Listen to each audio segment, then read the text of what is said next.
Hello, everyone, and welcome to another episode of a book discussion on Humans of PHARMA. It is my pleasure to introduce our esteemed guest today, Dr. Vikram Munshi, who is the founder and CEO of Whitespace Consulting and Capability Building, and shares his insights gleaned from more than 25 years in pharmaceutical sales, marketing, and leadership. As a certified executive coach, Dr. Munshi has empowered over 1,000 leaders across 50 plus companies. His expertise is matched only by his passion for helping others find their white space. Today, let's learn more about the book, Find Your Workspace, and it is about discovering the key to transforming your life in this unique self help book. Instead of tales from the rich and famous, you will find three ordinary yet transformative experiences, each with a simple recipe for success tested by the author himself. And with that, thank you, sir, for joining us. Such a pleasure, Shazia, for inviting me for this interview. And when you reached out that you want to do this interview, I was actually very stoked. I said, thank God. I mean, some people want to read this book and you found it interesting. So I said, let me not lose this chance of having a discussion on this. Thank you so much. Pleasure is all ours. Let's get this conversation started. So, here I go with my first question. Can you share a bit about your personal journey that led you to write Find Your White Space? And how did your own experiences shape the insights you offer in the book? Okay, so I have to answer this without giving it like a spoiler alert, right? Right. Okay. So yeah, so it wasn't planned that I was going to write this book. My journey into consulting started uh, 13 years ago. 13 years ago. And that also was a trigger of various things. So this part is something which I've not covered in the book. So I think it all starts from one learning, which I feel that it sounds very cliched, that we all get stuck into our own comfort zone. It's very cliche. We've all heard this. And I was at a high paying job in Ranbaxy and I was doing pretty well.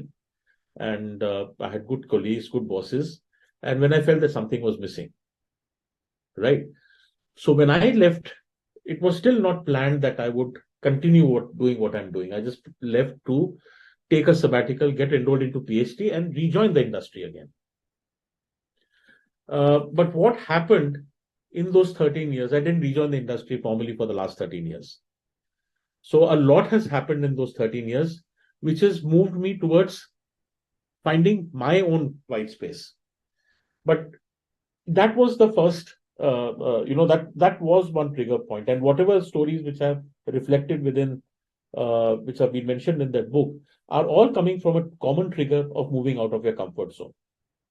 It just doesn't happen like this. Oh, I want to find myself. I want to transform myself. It doesn't happen like that because comfort is very seducing. And this is how you sharing your insights and truly shape the book's valuable lesson. This is really it. Yeah. The second one, in the fast-paced world we live in, finding white space can seem like a luxury. And how do you address this notion that taking time for introspection and personal growth may not be feasible for everyone, especially those with demanding careers or family responsibilities, everything? So Yeah. how do you address that? So wonderful. And I think coincidentally today, Shazia, is also the World Happiness Day. Okay, when we are recording this interview, it's the World Happiness Day. Now, what is happiness all about? I'm not a happiness guru or something, but I feel that in the time where we are having our responsibilities as spouses, as parents, as professionals, we need to take out some time for ourselves.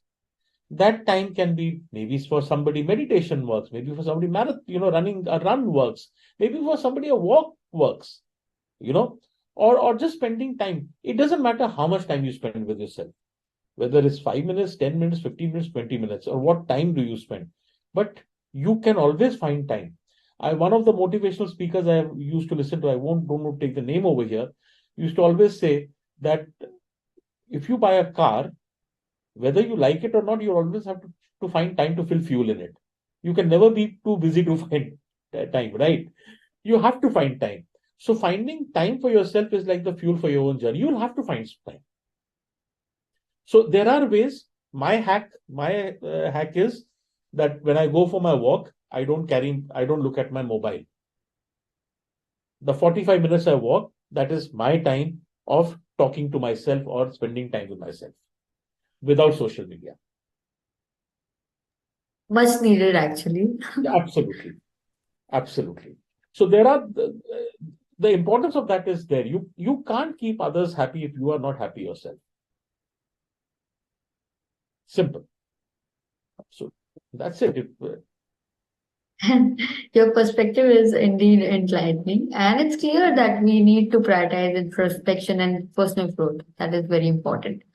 Next, we have is on a personal level, how do you incorporate the principles of finding white space into your own daily life? Are there any practices or rituals that you Yes, have adopted? yes. So Whitespace, I don't want this to be like a promotional thing for my consulting company, but I think every company is about certain values.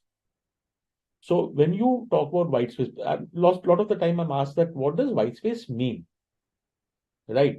If you talk in the typical consultancy language, Whitespace means adjacencies, going to an unexplored area.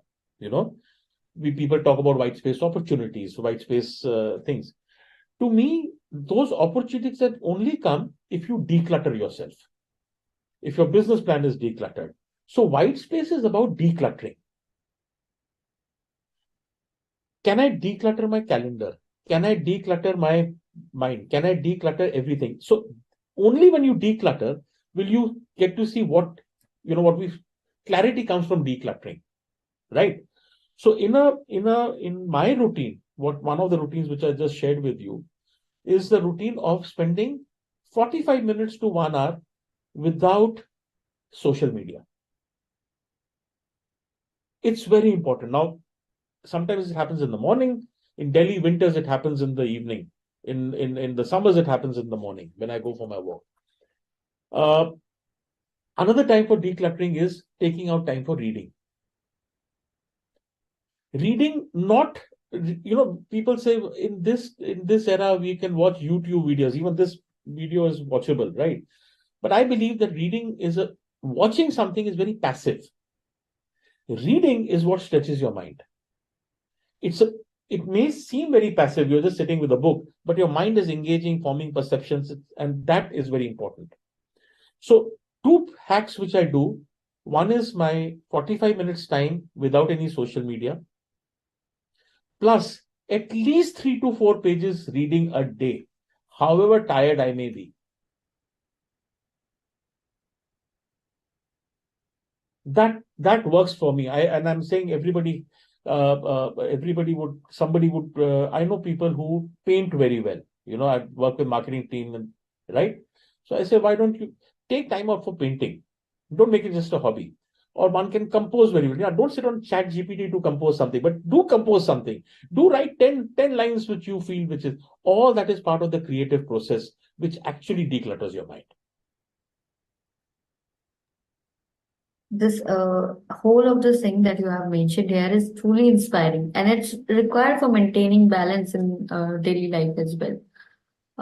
Moving on, as an avid reader yourself, what books or authors have had the most significant influence on your personal development and concept exploring find your white space? Okay. See, I have been always a voracious reader. Okay. Voracious reader means since I was a kid. One of the first gifts, my parents were typical middle class, upbringing, educated, but money was always short. If you ask any person who was born in the 70s, will always tell you that money was short, right?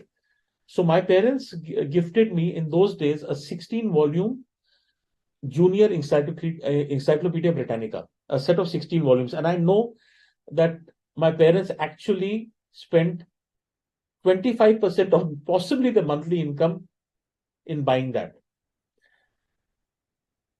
Shazia, I'm not joking. I'm a very avid quizzer, but what those 16 volumes of reading and rereading that found that knowledge and that perspective it gave me when I was 4 years old has been the foundation of my reading. Right. So I would say that was my biggest influence because that kickstarted reading. I knew what were volcanoes. I knew what were the different type of snakes. I knew how the glaciers were formed in very bite-sized things. But I knew that. So that was one. And then second, I used to read a lot of fiction. Fictions when I was growing up. Even though we had a TV very late in our life, we could read a lot of fiction. It was only when I went to B school, one of my uncles, he said, now you're going to come to a B school. And he had this lovely library of, wonderful books and all. And I would constantly go and borrow them. One day he said, sorry, all this is blocked. I said, meaning? So he said, no, you have to start reading management books. I said, they're so boring. Why should I read them? I'll fall off asleep. He said, nothing doing. If you want to borrow one fiction book, you'll have to read one management book. And one of the first books which I picked up was Lee Iacocca's, who's one of the presidents of Ford, because I love cars. And I read his book, Iacocca, which is like an autobiography. And that was more like a novel than it was a management book and a novel book and written in those days. I think that created a kind of a spur in reading. Then came in those days In Search of Excellence, which was written by Tom Peters, right? But going for the last 6-7 years, there are around 16 books. I mentioned those books which are, some of the books which have influenced in Find Your Whitespace. I've given 16 books along with how they've influenced me. I would say Simon Sinek's In Search with Why has been one of the key influencers.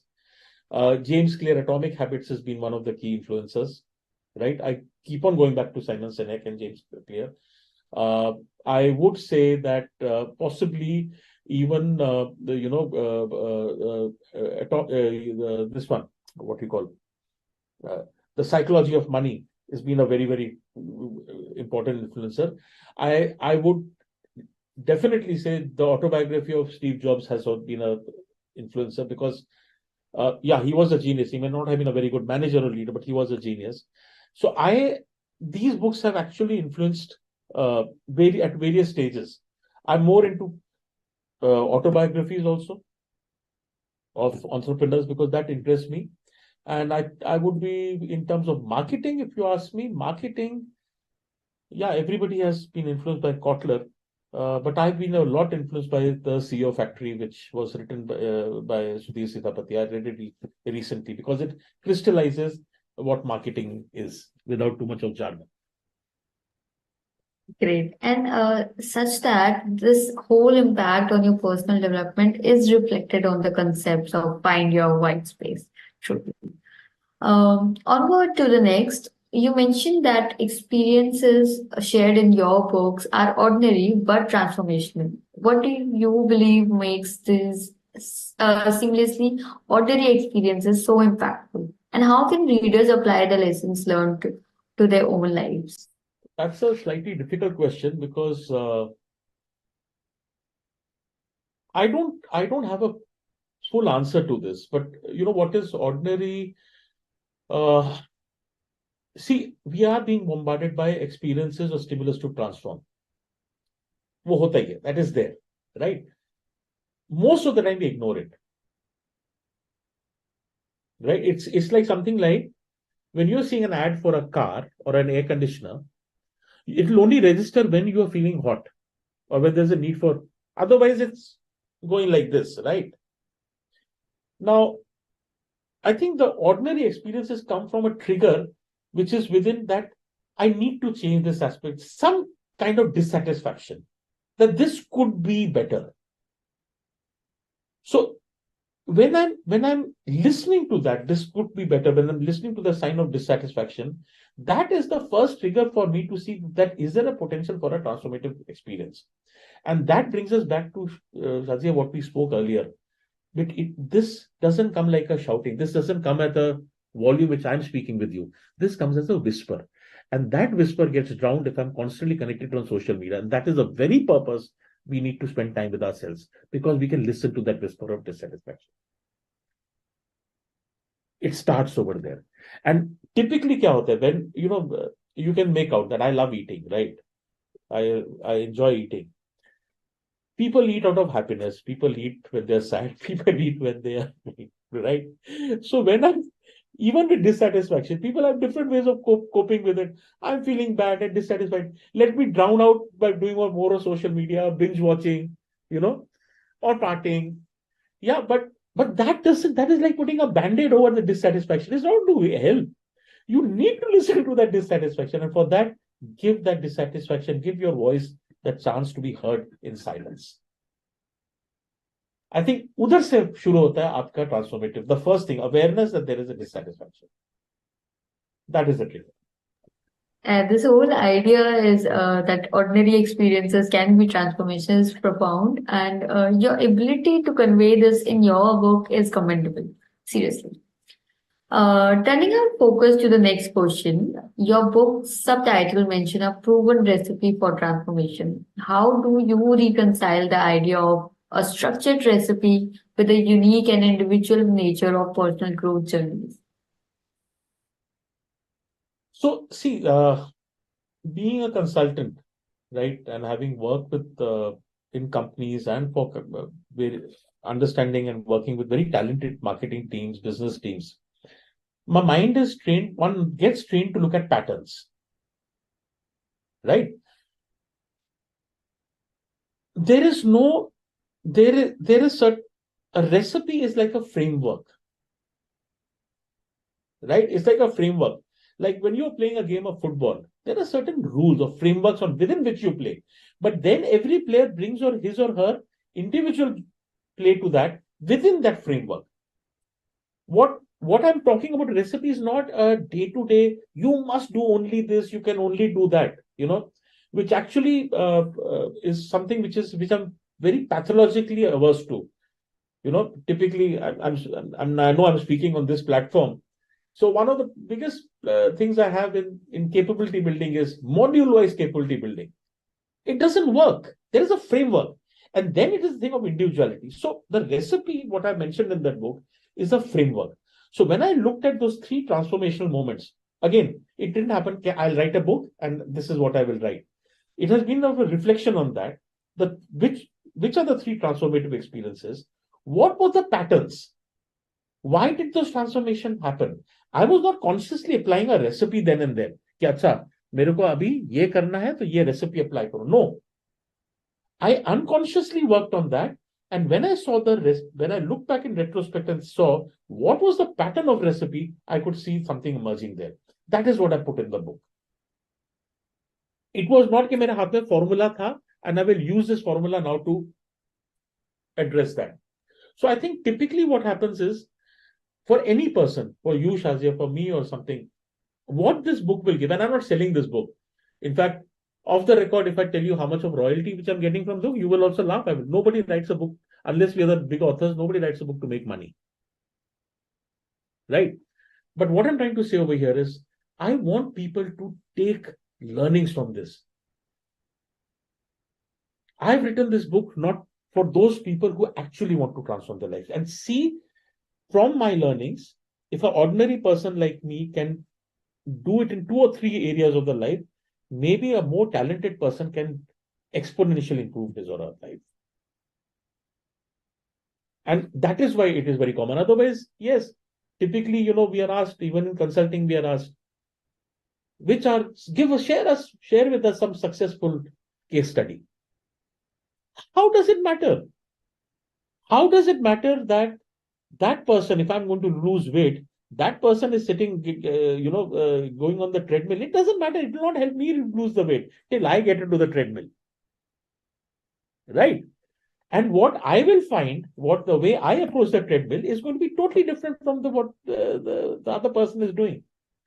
So there is no hard and fast. All what I put is a structure, which has come after a little bit of analysis. And as I said, if an ordinary person like me can do it, I mean, I've seen so many talented people. They can take it to a different level altogether. Perfect. This whole structured recipe is intriguing. And next up with this, Dr. Vikram, you have spoken at top management institutes about challenges in emerging pharmaceutical markets. How do the principles outlined in your book apply to the individual facing challenges in their professional life, particularly in rapidly changing industries? Okay. I'm a father of two teenagers. No, my elder one is not a teenager anymore. She just turned 20. So I can, I can understand that. See, one of the biggest challenges, which again I'm coming down to, when I was in college, we did not have social media, right? And this constant need to be on and being judged and being seen is something which is dissociating our teenagers, our students more from themselves. And that is the biggest challenge because though it sounds very philosophical, your life's canvas is yours. Use it to paint your picture, not pictures of paintings of how others want you to paint your life. So I think the way I've seen so many talented people, I was at a couple of colleges just last month, very dynamic group of people, youngsters talking. And I only felt one thing, that so much of talent is there, so much of enthusiasm is there. They have access to technology, which we did not have. But how can they use technology to actually improve rather than getting bogged down by it? That is something which is there. So Whitespace is again, this book is again like a treatise to them, that how do they declutter their life? Because uh, I firmly believe, Shazia, that we are always trying to be somebody. We try to portray somebody. And as one of my favorite authors, I didn't take his name, Naval Ravikant, says that it is best to be authentic because nobody can beat you in being you. Right? And that's one lesson which I think this book will help everybody to at least sensitize, be yourself. So only if I'm myself, then I will be more or less happy. If I'm happy, my output towards my work will be very, very differentiated. Can I ask you a personal question, Shazi, on this? Yes, sure. What is the favorite recipe your mother has made for you? It's obviously the chicken, yeah, and bindi, obviously. India. Just have a chicken. Okay. The jokes aside. Chicken biryani, chicken korma, what? Chicken biryani. Chicken Simple. biryani. Yeah. Now suppose I take the recipe from your mother. Yeah. And I say I have to make this biryani better than you, Shazia's mother. Will it come out the way? Will I it think taste? I have tried it on many people, but no, never. The Why? bindi is not good. Why? It's not the same. Why? I think it's my mother who is cooking. I think that emotion that my mother is cooking is more important than whoever is cooking with the same Spot recipe. on. Spot Yeah. on. Your mother is putting that thing of love, which I will not be able to put in. And that makes that subtle difference between the output. So coming now, let's link back.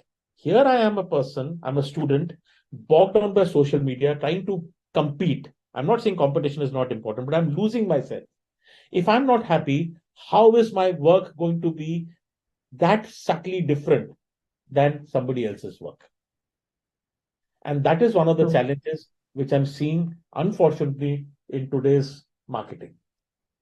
I'm seeing that. I'm seeing that brand plans look the same. I'm seeing that activities look the same. I'm seeing that tactics look the same. a simple yet compelling message over here, Dr. Vikram. Seriously, simple. But Who? on that Yeah, note, the next time when there's a chicken biryani and yeah. I get it. I get it now. Um, uh, Moving along, our next question is: Your book is described as a recipe for transformation. What role does experimentation and adaptation play in the process of personal growth, and how do you encourage reader to embrace the journey even when faced with setbacks or challenges? Okay, very good question. Very good question. Uh, I'll take it in two parts, Shazia. One is the experimentation part. I feel that experimentation is a part of growth, right? When you're moving, you're trying new things. You fail, you learn. It's a part of growth. I think that's that's something which should be embedded in our system. And a very larger view, because we as PharmaState Academy also talks, on capability building.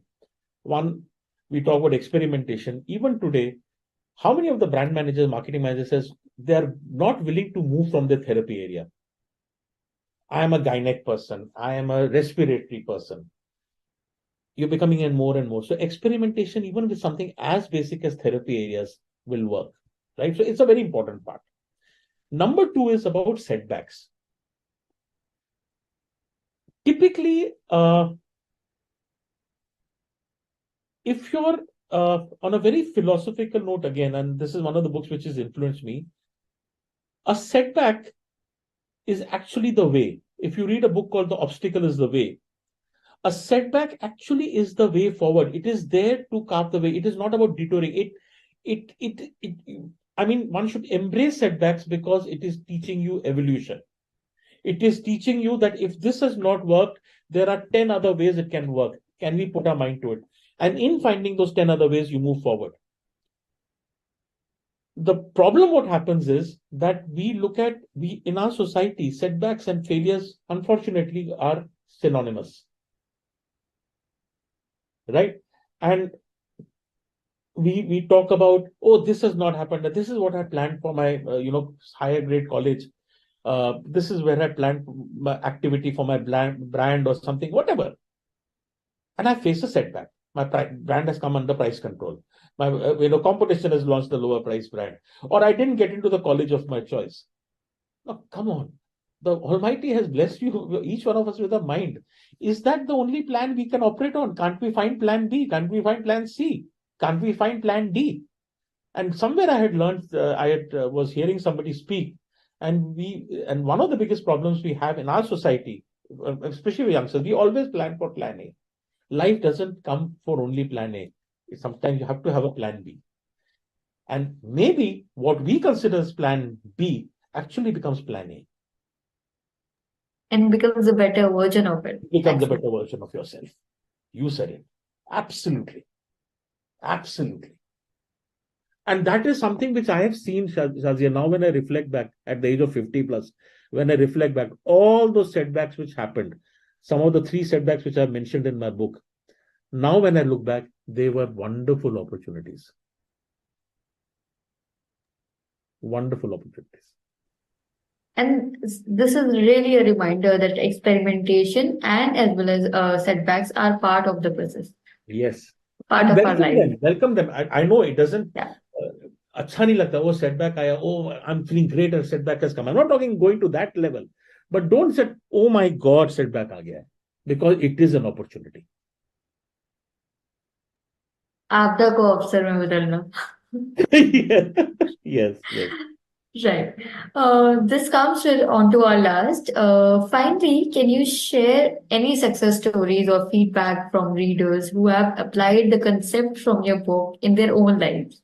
And how do you measure the impact of your work, and what inspires you to continue sharing your message with others? This is a lot of question, a big one, but in parts. Let's break it in the first. What is the first part of the question?